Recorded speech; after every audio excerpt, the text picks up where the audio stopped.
This story has been recorded at an Addictive Eaters Anonymous meeting in New Zealand.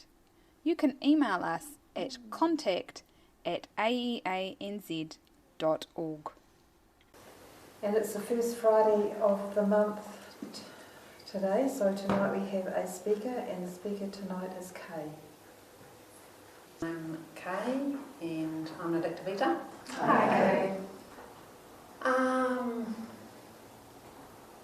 Everyone's here's pretty much heard my story quite a number of times, so I'll probably go through the beginning part of my eating life fairly quickly, because the eating that convinced me that I was an addictive eater without conditions or reservations occurred after I came into the fellowship. So the eating before that and the madness just was what brought me into the fellowship, and that started when I was very young.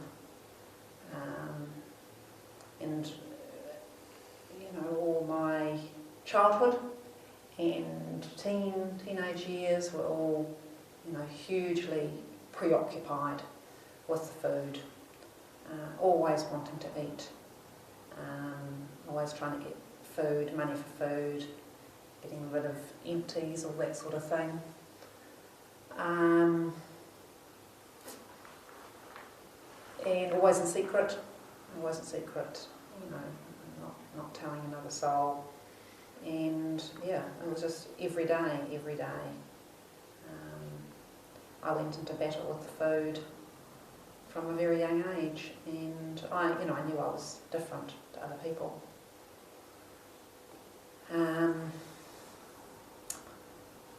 But it wasn't really until I was a teenager that I tried to do anything about it. And that was, the problem that I saw was the weight. And that was what I thought was wrong with me. I had a weight problem, and I always had been obsessed with my weight. Always been a bit of a mystery to everyone. Kay's weight was a mystery because she doesn't eat very much, and I didn't in front of other people. So I went to a weight loss club, and I lost weight. I got down to my goal weight, and it was really then that the binging started. I didn't really binge before then. I just, ate too much. But it was really then when I lost the weight, and then it all started to go back on again, that I started thinking, why don't I just have everything in one go and then starve myself for the rest of the week? So that was what I did after my meeting, my diet meeting. I had a massive binge, and I could hardly wait to leave the diet club meeting because I knew what I was going to do. And then I would just be absolutely ill that night. And then the rest of the week was basically 6 days of anorexia until the next, always wanting to eat, but I didn't eat any, tried to not eat anything because I knew I would gain weight by the next week. So I couldn't keep that up very long. When one binge a week became 2 binges a week, and it was only a matter of time before I gave up the weight loss club. But even when I was going there, I felt different. I know we were all overweight, but I definitely felt different to the other people there. I couldn't, relate to the things that they were saying. I knew if I had one thing off my plan, that would be it. I would be off, and I wouldn't be able to stop, and you wouldn't see me for dust. So, I gained all the weight that I'd lost and more. I actually couldn't believe it, because I had been slim for the first time in my life, and revealed a bit of skin, which I'd never done before, and I really thought my life had begun, and I was never, ever going above 9 stone again. And then I would never ever go above 10 stone again. And I'd never ever go above 11 stone again. And my weight just kept going up and up. And yes, seems like I'm cutting through this quickly. I should cut through it quickly. Dad, my father died when I was 18. And we just had a holiday where he didn't do much, and I was, pretty horrible to him in that holiday because, I sort of felt he was a holiday pooper. And yeah, we just got back from that holiday where I was very horrible to him, and he dropped dead. And my brother took me to the beach in the afternoon that day. A lot of people were coming around to the house, and he said to me, oh, isn't this horrible? I just feel so separate from the rest of the world. I feel like everyone's having a good time, and I feel so different, so cut off. And I certainly felt that too. But it was actually very much the feeling that I always had. I always felt that life was going on over there, and everyone was in it, having a good time, and then there was me. Oh, I'd always felt like that.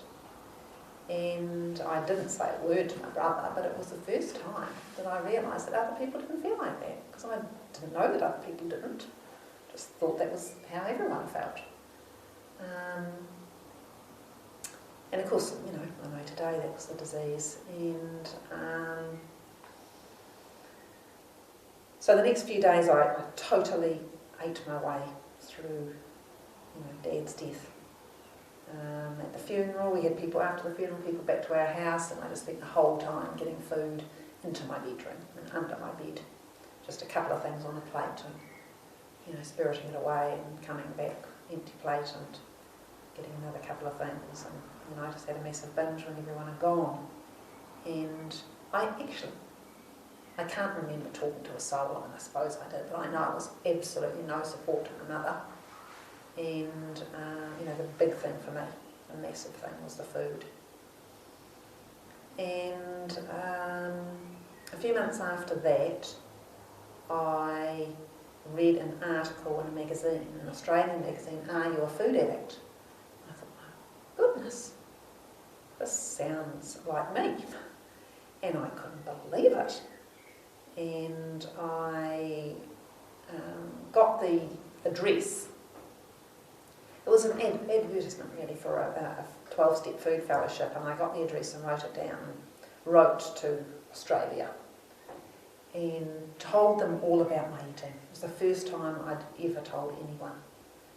And, wrote quite a long, spiel, wanting, to be identified with. And anyway, I got given an address in New Zealand, and I wrote another letter. And today you just do it all on computer and bang out another copy. But I hand wrote another long letter, and eventually, anyway, a girl here came and saw me in my home. And I certainly didn't tell my mother who she was. I smuggled her into the bedroom. And, she told me about herself, and it was absolutely incredible. I couldn't believe what she was saying. She was just telling me pretty matter-of-factly about her eating. And she didn't even know me. And I couldn't believe the things she was saying. I didn't, I wasn't talking about myself at all. But she asked me if I'd like to... A big important thing to me was she was slim. And that was, at that stage, very important. Very, very important. She had her top tucked into her jeans. Just blew my mind. I was into flowing muslin at the time. I didn't wear jeans because my tops of my legs rubbed together.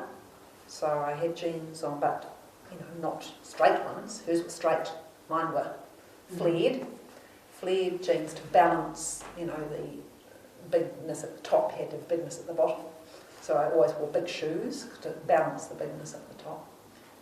And I had this long flowing muslin top on. And so she took me along to my first meeting, and it just blew my mind, a whole group of people talking about their eating.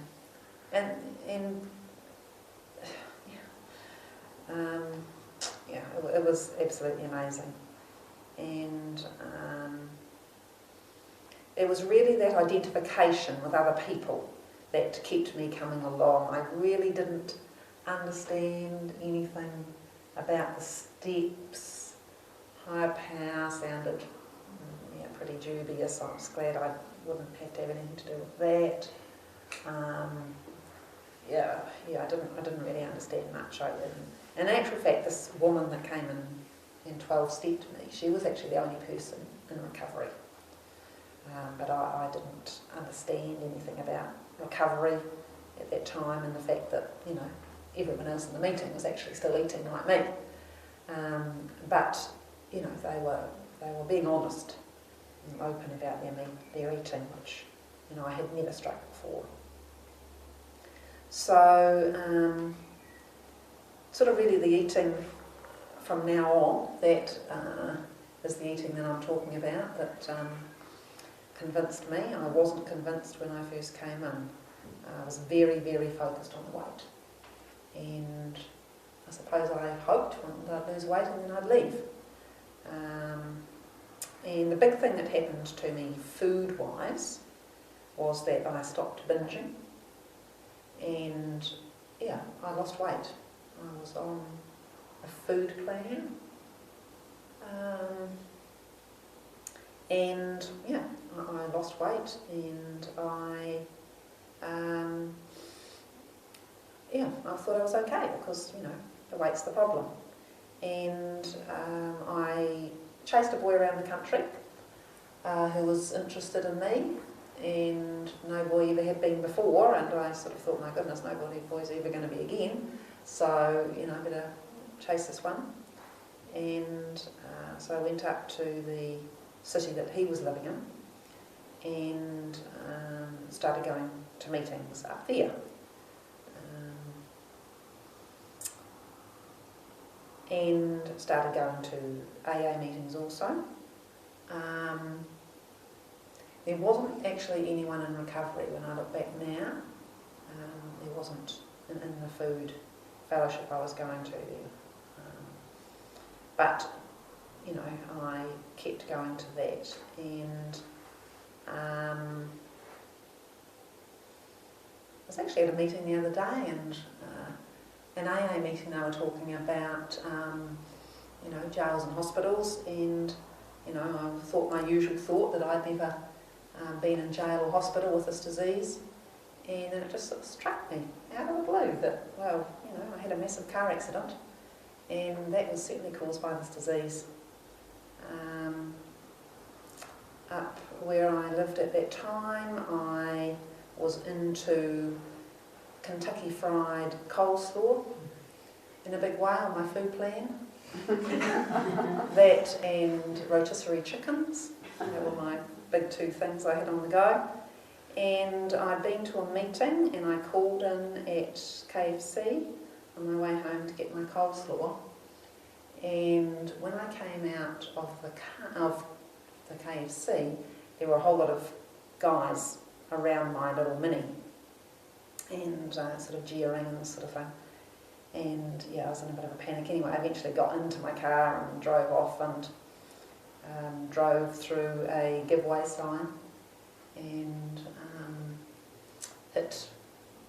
another car hit me, and 3 cars were involved anyway, and as well as mine, and I ended up in hospital with 27 stitches in my head and a blood clot in my arm.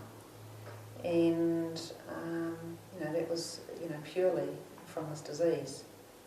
And the other thing that happened when I was up there, and it was actually when I was driving up in my little car, that I remember thinking, oh well, you know, I'm in the fellowship now, I can't eat, but at least I can still drink. And I mean, that was a really strange thought for me because I wasn't a drinker. I'd been to one party when I was 18, been to one party.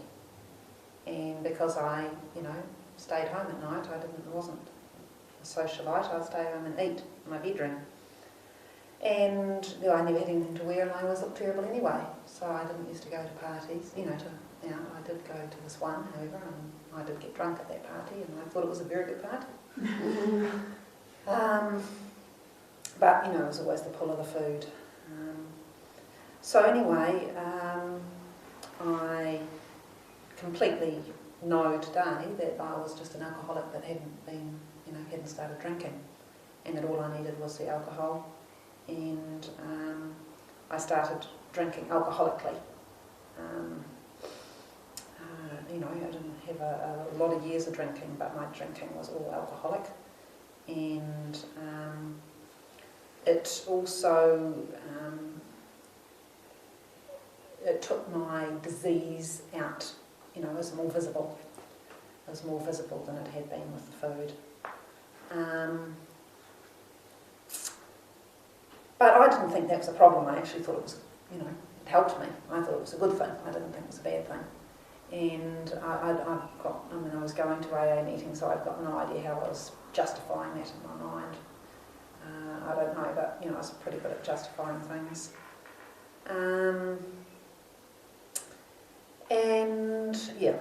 Anyway, eventually I got married to the boy that, I was chasing, and we came and lived back down in, the same city where I'd been 12 stepped. And so I came back to the meetings here.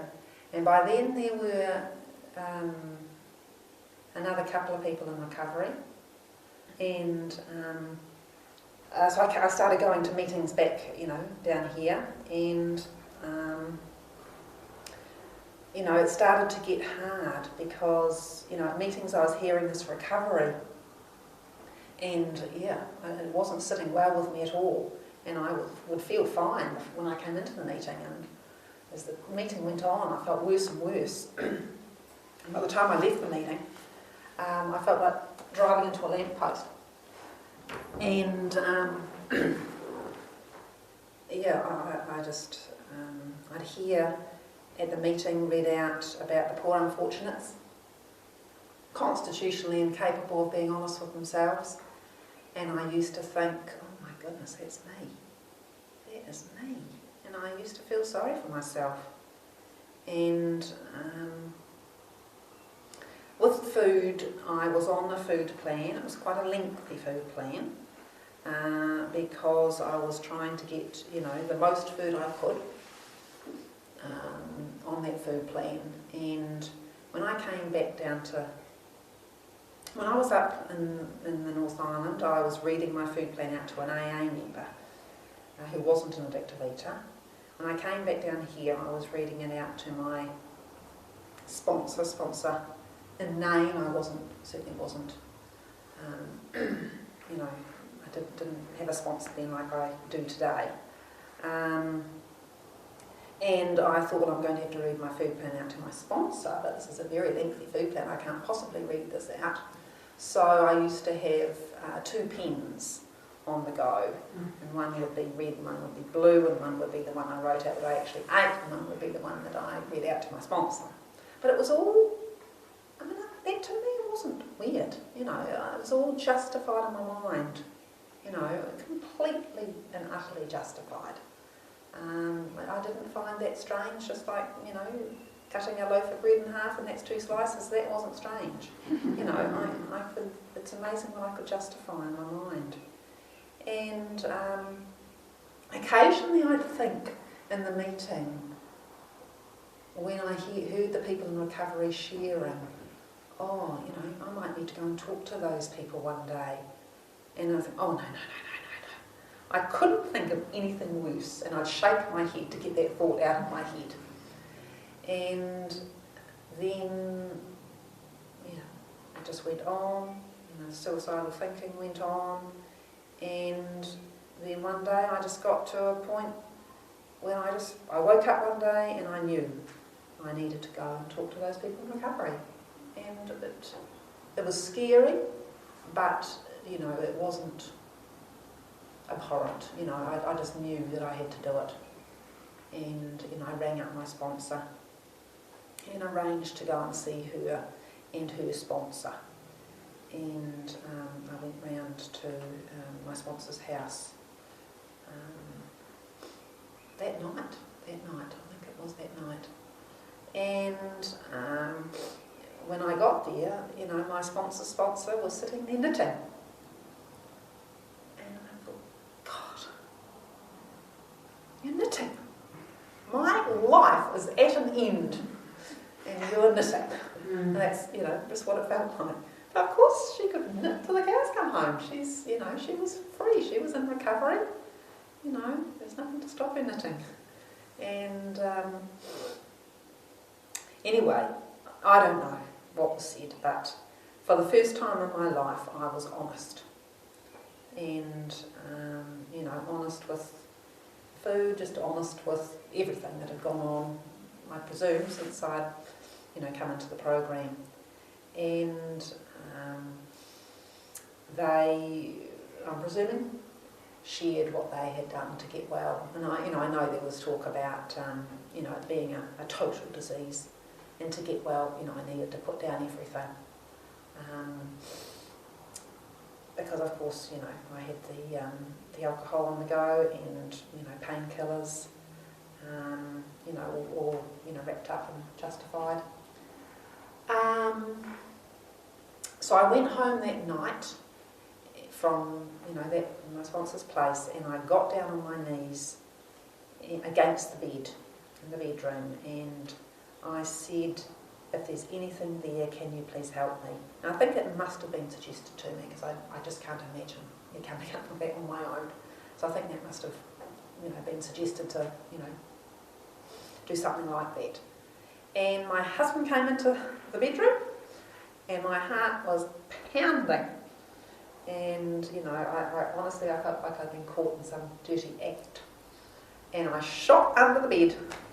And he said, wouldn't be able to do that today because we've got a bed and base thing. I wouldn't be able to shoot under there. I shot under it and he said, well, what are you up to? And I said, oh, just looking for a button. Because it was very easy for me to lie. I'd, you know, lied and stolen all my life, so lies came very easily to me. And,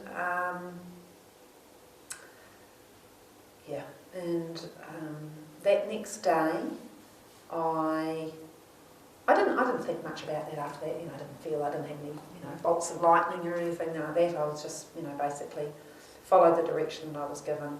And the next day, I took the day off work and I went to a meeting in the morning. There was a morning meeting because I knew that, I'm not sure if this was suggested to me or not, it may have been, that I needed to be honest, you know, with the fellowship. And that was, you know, the quickest that I could do that was, you know, the next day. So I took that, and I think that I must have stuck to my food plan that day. And, you know, honestly, and read it out to my sponsor and had, you know, what was on it.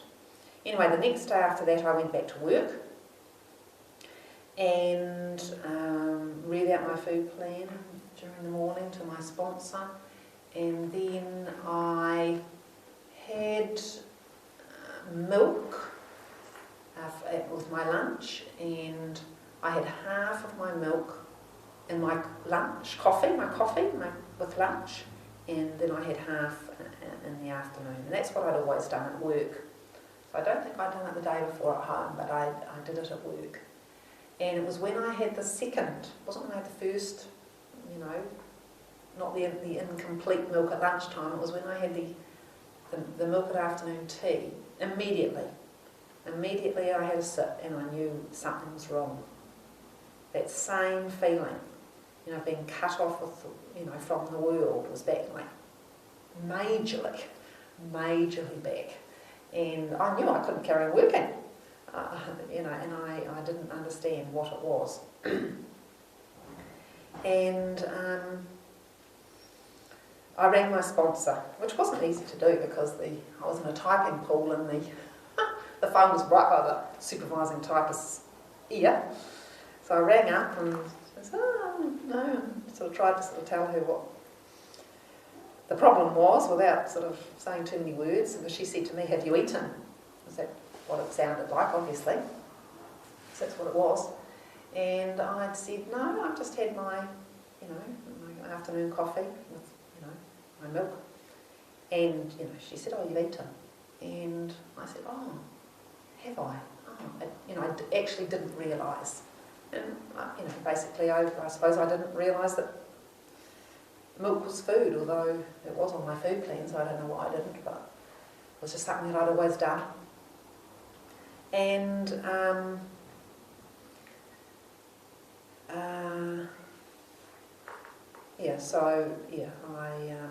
that was fine. Once she told me that, I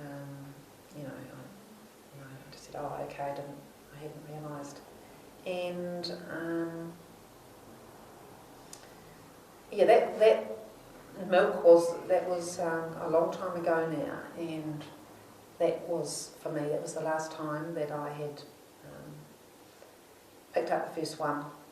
And after that time, I completely and utterly abandoned myself to this program. And I just seemed to have a willingness there that had not been there before, this massive, massive willingness. And I tucked in behind, my sponsor and her sponsor, following, their lead and, my sponsor's direction on the steps, and a lot of 12-step work. Yeah, a lot of 12-step work at that time. There really was, and trying to carry the message. And I still didn't know for a long time, understand about recovery and putting down the food and the nature of this disease, basically the totality of the disease. All I knew was I had to try and get through each day without, getting my head on the pillow at night without picking up, the first one for me, the first bite, drink or drug. And that was all consuming. That was the big, big thing. And, what I didn't really realise then was that I actually was starting to get well. And I am a very clear case of not needing to understand the program and what it's all about to get well, because I really didn't, I do not think that understanding is really necessary. What is necessary is,